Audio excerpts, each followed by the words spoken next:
In this video, we solve problem 11.1.082 from the Larson and Edwards Calculus Early Transcendental Functions text, 7th edition.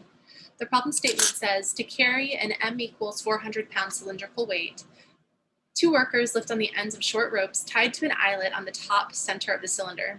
One rope makes an angle of 20 degrees away from the away from the vertical, and the other makes a 30-degree angle from the vertical. See figure. Let U be the right rope and let V be the left rope. Round your answers to 2 decimal places. In part A, we're asked to find each rope's tension if the resultant force is vertical, and then we're asked to find the vertical component of each worker's force. This requires just a little bit of physics knowledge in order to understand how to set this up. There's a fact from physics that says that force is mass times acceleration, and that the resultant force acting on an object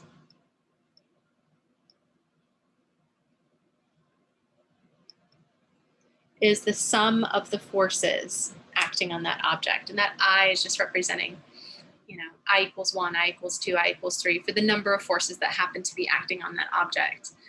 So what we have here is 3 forces acting on this cylindrical weight. One is the weight itself, that's 400 pounds, it's pulling straight down. And then we've got 2 tensions, one tension that we're representing by the vector U, and one tension that we're representing by the vector V. This little weight that I've drawn here sort of gets in the way, so I think it might be helpful to take our picture and draw it like this. So imagine that 400 pounds is concentrated at this location. Well, I've got a force acting this way, and a force acting this way, and a force acting this way. And that has to equal the resultant force on our weight. Now we have to make a few assumptions here. One of the assumptions is that this guy that's pulling the cylindrical weight to the right is not pulling harder than the guy on this side. It's kind of like a tug of war. If this guy was pulling with more force in the x direction than this guy, well, then the weight would start to move to the right. Or if the guy on the left was starting to pull with more weight than the other one, more force than the other one, then the whole thing is going to start to pull to the left. But if it's not pulling to the left or right, if they're balanced, the force in the x direction here and the force in the x direction here have to be the same thing. Or in other words, the sum of the forces in the x direction must be 0, because we can't be accelerating either to the left or to the right. We just want this weight to stay here. And that's what they're saying when they say find each rope's tension if the force is vertical. So that's assuming that the force in the x direction and the force in the x direction due to this tension and the force in the x direction due to this tension balance out. And then they say find the vertical component of each worker's force. Well, again, that's dependent on another assumption. Here we're assuming that the forces in the x direction are the same, or equivalently that the sum of the forces is 0, so that we're not accelerating to the right or to the left. Now to solve this part, we're going to make a similar assumption. If we want to find the vertical component of each worker's force, well, it really depends. Are they both pulling this cylinder up, or are they letting the weight dominate and letting that cylinder fall toward the ground? I think that it's safe to assume that that weight is actually stationary. So the forces that are the components of the tension in each of these ropes that are pulling up. So this one's got a tension that's pulling up that looks like this. This other one has a tension that's pulling up that maybe is a little bit longer. It looks like that. Just according to my picture, this is not to scale. Those 2 tensions have to balance that 400-pound weight that's pulling straight down. If they are pulling with more than 400 pounds, they're actually going to be pulling the weight up. If they're pulling with less than 400 pounds in the vertical direction, well, then that weight is going to go toward the ground. If it's staying stationary, the weights that are pulling up have to match or balance the weights that are pulling down. Or in other words, the resultant force in the y direction must be 0. And I hope that makes sense, because we're not accelerating the cylinder going up toward the guys that are carrying it. And we're not letting this cylinder accelerate toward the ground due to gravity because of its weight. It's just staying there. So one way that we can say this is that the resultant force acting on this weight is 0. If you've ever taken statics, it's static, it's not moving.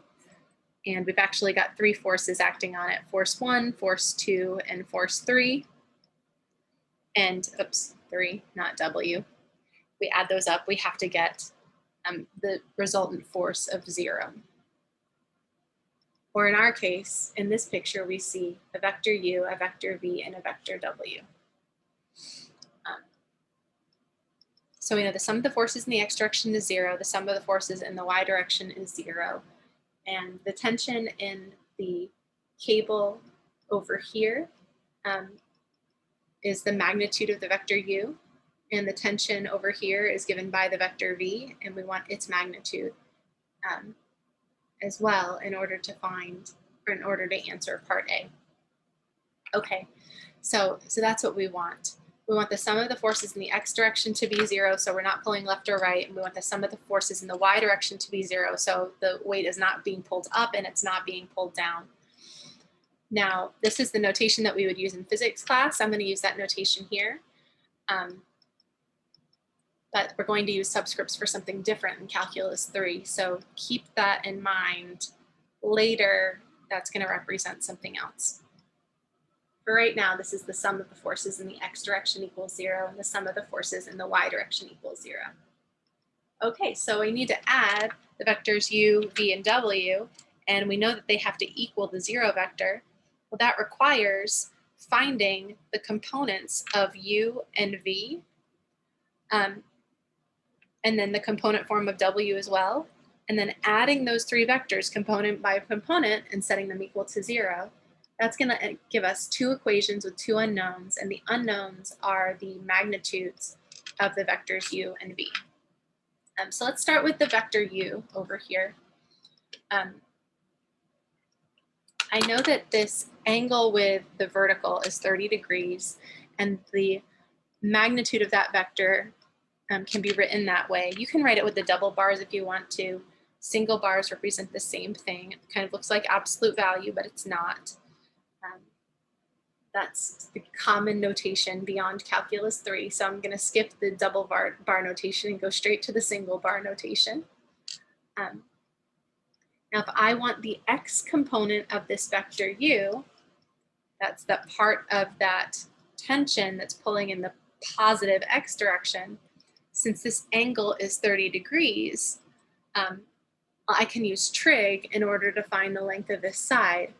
Since that side is opposite the 30 degrees, the magnitude of the x component is going to be the magnitude of u times sine of 30 degrees. So that's what I have right here. Now, some students get a little bit confused because most of the time the x component is associated with cosine and the y component is associated with sine, but that's because the angle is usually measured from the x-axis, not from the y-axis or from a vertical axis. So I'm just using trig here to infer that this side has to be the magnitude of u times the sine of 30. And if you're not sure, just remember how this works. Sine of 30 degrees from trig, remember SOHCAHTOA is opposite over hypotenuse.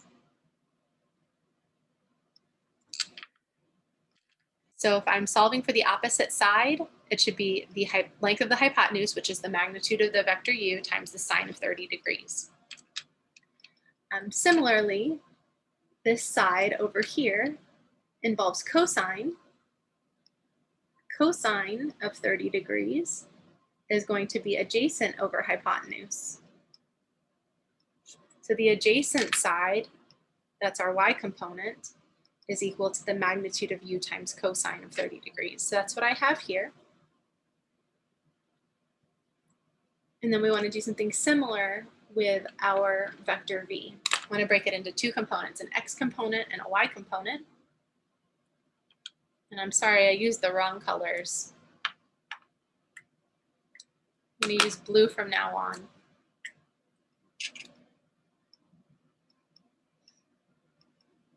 The hypotenuse over here is given by the magnitude of v, which is unknown.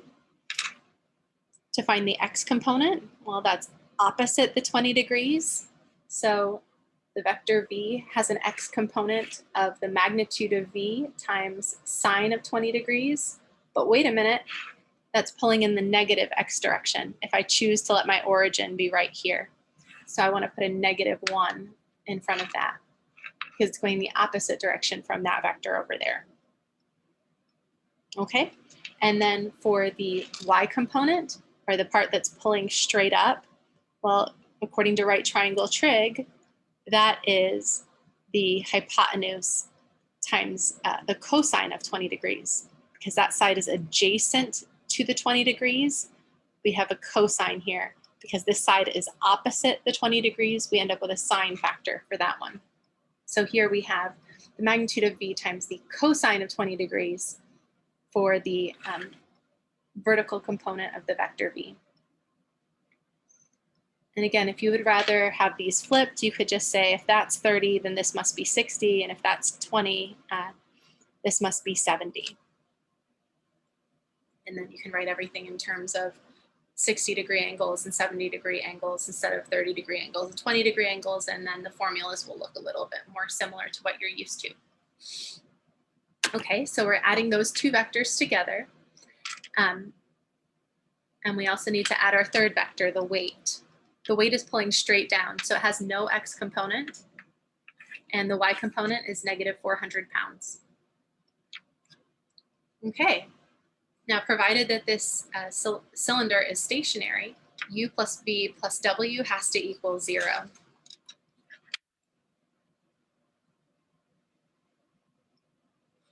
So we're going to add,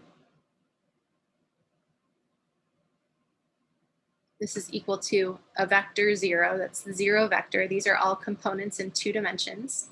So it's a vector with components 0 and 0. And the way we add components, or the way we add vectors, excuse me, is we add component by component. So the sum of the forces in the x direction looks like this. I'm going to have the magnitude of u times the sine of 30 degrees minus the magnitude of v times the sine of 20 degrees plus 0 equals the x component of the sum of these vectors. Because this is stationary, there is no force acting on that object, no resultant force acting on that object in the x direction, excuse me. So this has to be 0. And the sum of the forces in the y direction is this, this force plus this force plus this force. And that has to be 0.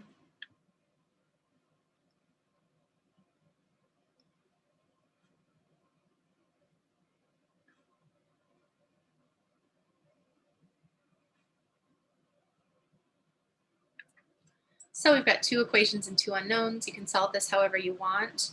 I would recommend solving this for either the magnitude of u or the magnitude of v, and then substituting into the second one, and then solving. You could also solve by elimination, but I think that the first method is easier. So let's call this equation 1 and this equation 2, and solve equation 1 for, let's say, the magnitude of u.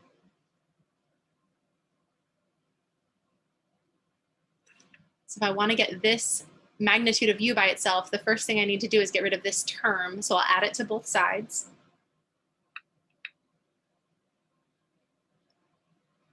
And then in order to get the magnitude of u by itself, I need to divide by sine of 30.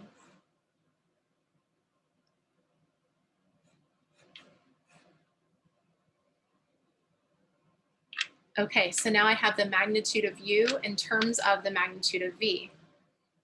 So then I can replace this magnitude of u with this in the second equation, and then it will be one equation with one unknown.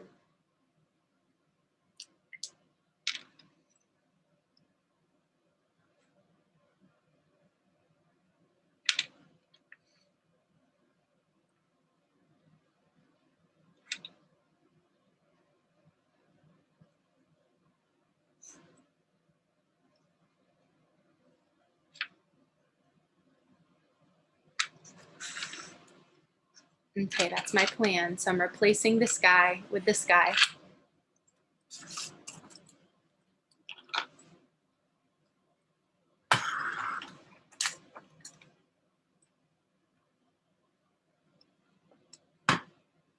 Sorry, my document camera's a little wonky. So the magnitude of u can be written this way in terms of the magnitude of v.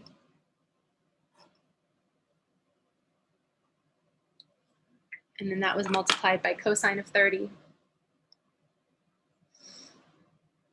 And we've got the magnitude of v here and cosine of 20 degrees. Minus 400 equals 0. I think I'm just going to add that 400 to both sides. Okay, now we just want to get the magnitude of v by itself, so let's factor that out and simplify where we can. Well, cosine of 30 over sine of 30 is actually cotangent of 30. So this is sine of 20 degrees times cotangent of 30 degrees plus cosine of 20 degrees. And v is 400 divided by all of this, because I've got this times this equals this. To get rid of this piece, I need to divide.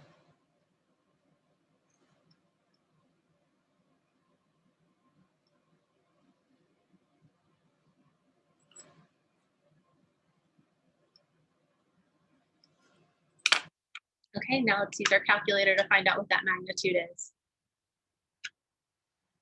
And I'm in degree mode, always check that out, make sure. We have 400 divided by, open parentheses, sine of 20. Oops, I don't have a cotangent button. I only have a tangent button, so I'll just divide by tangent. Because multiplying by cotangent is the same as dividing by tangent of 30. And then we're adding cosine of 20. Close parentheses for the denominator. And I get 261.08 approximately. Okay.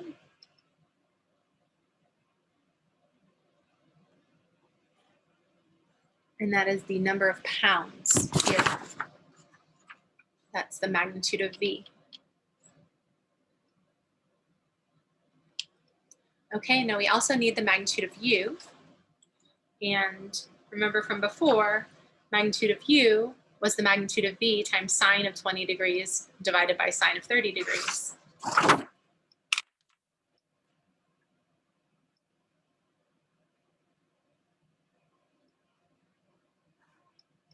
So I'm just going to take my answer in my calculator, multiply by this, and then divide by that.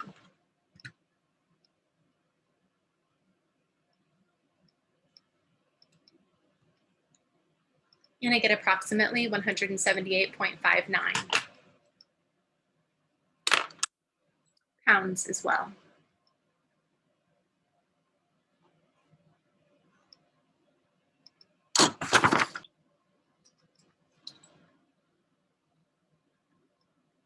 Okay. And then they want the vertical component, of each worker's force. Now, I'm not 100% sure why they have it typeset this way. I guess they're trying to emphasize that they want the magnitude of the vertical component in each case. So they're not looking for a vector. They don't want an I hat or a J hat. They just want a number of pounds. But this is actually the magnitude of the vector u. It's not the magnitude of the y component of u.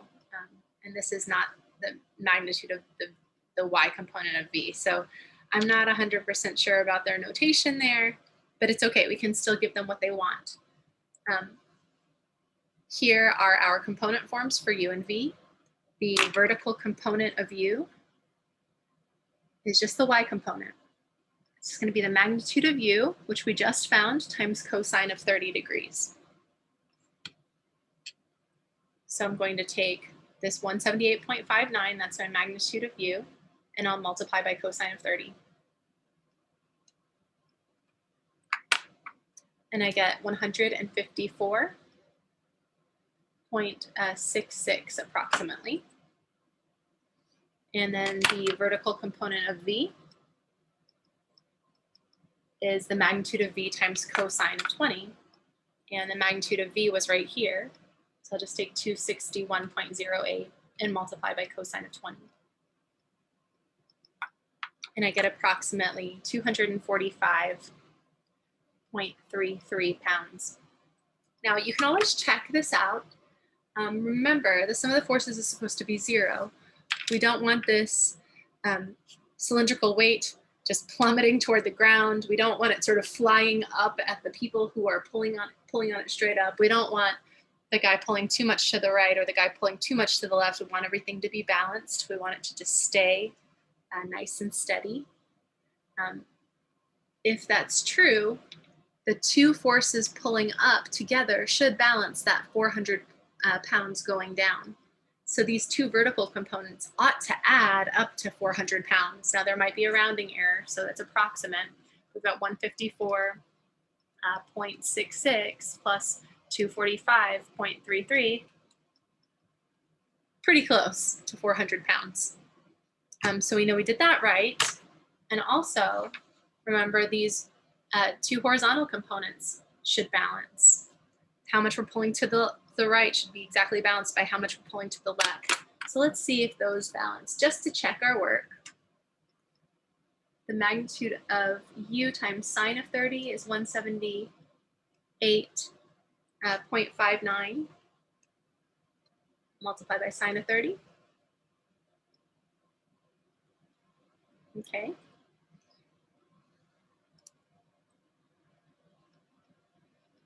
I'm just going to make a note to myself. That's approximately 89.295. And that better be negative 89.295. So let's take the magnitude of V, 261.08, and then multiply it by sine of 20. And then, of course, it's going in the opposite direction. Yep, we get about 89.295 there as well. So I've got about 89 pounds of force pulling this way, 89 pounds of force pulling that way, and they balance each other out. So the whole system is balanced, which I think is kind of a beautiful thing. And that's how we answer that question. So just as a brief review, this is all based on the fact that the sum of the forces acting on an object is the resultant force. And then we're making another assumption. We're assuming that we're not pulling to the left or to the right or up or down. So the resultant force is the 0 force. And in order to add those forces together, we've got to write the forces in component form.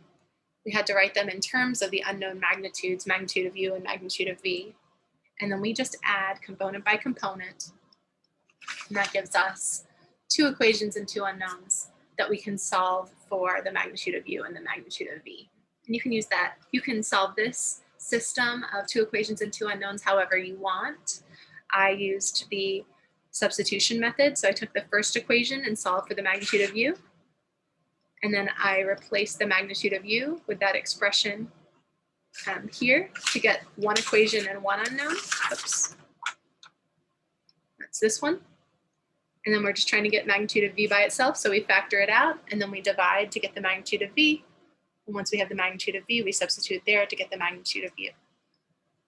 And then we talked about the vertical components from there.